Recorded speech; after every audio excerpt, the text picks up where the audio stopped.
welcome back to another episode of Colorado Politicking. I'm your host, Pat Poblete. I'm a legislative reporter with Colorado Politics, and we're really going to get right into the issue that has really been driving the Colorado political scene over the last couple of weeks since we last recorded, and that is kind of this report that's been released on Denver Public Schools Director Tay Anderson. And we're going to kick things over actually to Denver Gazette reporter Dennis Huspeni. Dennis, you were following along as students in DPS walked out of schools earlier this week to protest Tay Anderson and to call for his resignation. I guess my first question for you is, how are your knees and ankles doing walking all that distance? My second question is, can you kind of fill us in on what happened there? Yeah, absolutely, Pat. Thanks. So yeah, I showed up at North High School about 10 o'clock, just as the students were walking out. They all, went across the street to start doing the rally, and they were giving speeches about being sexual assault victims and being concerned about people that might have been talked to or social media texted inappropriately by Director Anderson. It was very excitable. It was a very,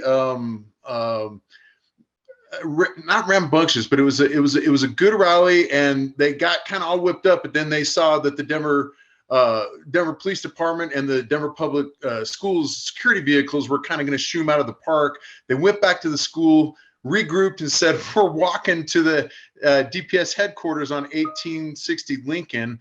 I'm not sure how many people are familiar with Denver geography, but that's more than a 3-mile walk.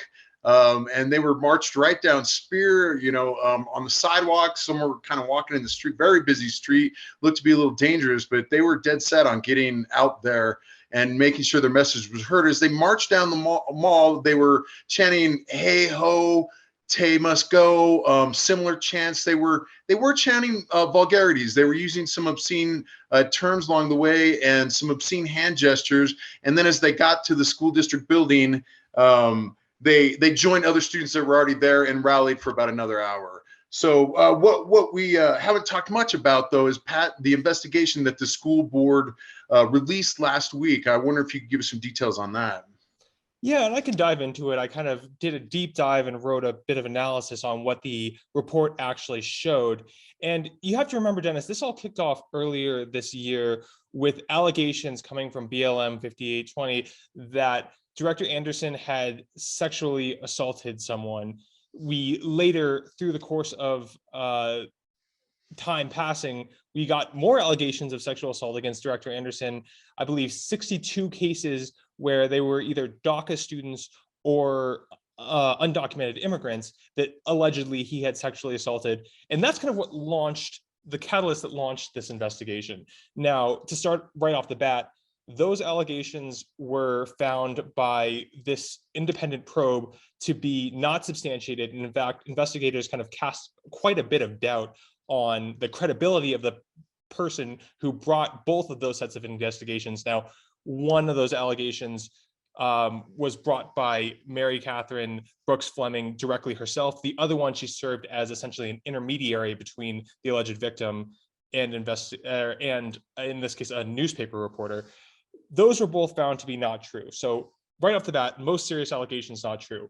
One of the things that this investigation did kind of dig up, though, was some conduct when Director Anderson was either running or was a candidate for his current office. And you kind of touched on that, Dennis, in terms of those inappropriate text messages. Essentially, what the investigation found is there were 2 cases where Director Anderson sent what the investigation described as obviously flirtatious messages to essentially to juveniles, to those under the age of 18. One thing to keep in mind here, we're not talking about sexual relations in this case, but the age of consent in Colorado is 17. So that's an important factor. And essentially what happened here is that in combination with those text messages, and then what the investigation found to be social media posts attempting to intimidate witnesses that were coming forward to participate in the probe, those were kind of the areas that really investigators and subsequently the DPS board took the most issue with. And they went on to late last week sanction Director Anderson for his conduct, which is essentially the harshest measure they can take. Now, where we're at now moving forward, Dennis, the protest you covered was essentially the last kind of back end of this. Director Anderson subsequently gave a speech on what he's going to do moving forward. Right. He's staying on the board. That's his action here. He's going to stay on the board. He can subsequently be removed. That's going to take a recall election, though. The district can't really do anything more than what they have done already, which is censure. Right. And I think the students were confused about that, Pat. I think they expected the school board to fire him.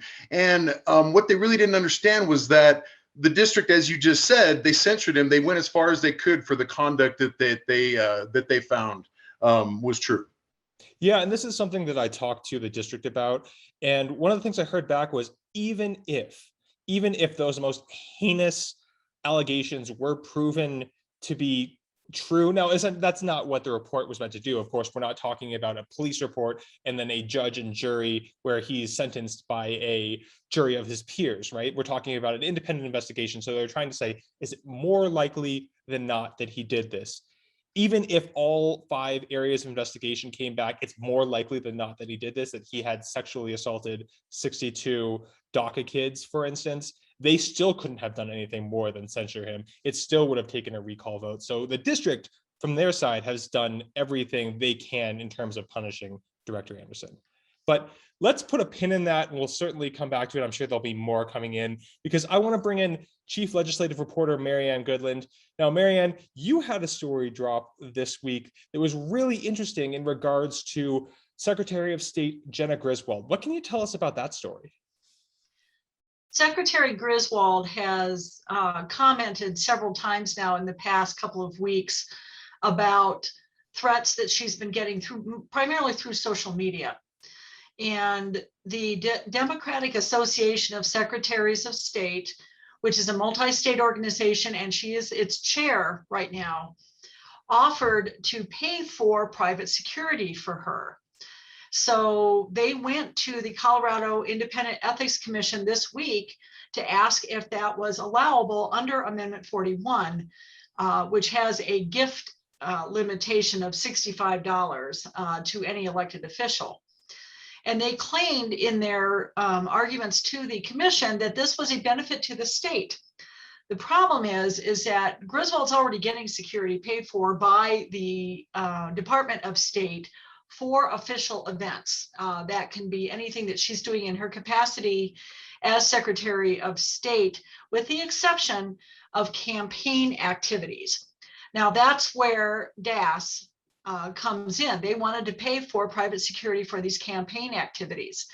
And I have to tell you, the Ethics Commission, which is a 5-member board, took a very dim view of this. They said this looks like a campaign contribution, and they didn't see it as a benefit to the state if the only thing that she was going to get out of it was security at campaign events. They raised conflict of interest questions about this, and in the end voted unanimously to say, no, you cannot provide her with private security that DAS would in fact pay for. So, the question becomes what happens going forward. And there's some issues around perhaps she could submit a request to the Joint Budget Committee for additional security. There's been some conversations, but that official request has not been made. So, and the State Patrol usually provides security in these sorts of circumstances. They provide it to the governor, and that's a 24/7 detail. The issue of the threats that have been made to Secretary Griswold, and we've seen some of them, and they're not death threats. They're, and they aren't specific, like we're going to show up at your house with a big stick or something. They aren't nice, but they don't rise to the level of State Patrol protection, at least at this point. So is there any sense, Marianne, of what she can do in the meantime if she is concerned about her safety? Well, like I said, she has protection from the state, from the state and through the State Patrol for official events. If she shows up in Grand Junction, for example, to deal with this situation that's going on in the elections division there, that would be a covered event. If she's showing up at announcements of things that the Secretary of State's office is doing, that's a covered event. It's just the campaign events that seem to be at issue here. And for right now, there isn't really an answer about how security is going to be handled. Well, thank you very much for your reporting, Marianne. I'll certainly be keeping my eye on the Department of State's budget request when that does come in a little bit later this year. And Dennis, I will let you get out of here so you can get back to icing down those legs and really doing some proper recovery. So for those two, for myself, Pat Poblete, thank you so much for joining us, and we will see you again next time.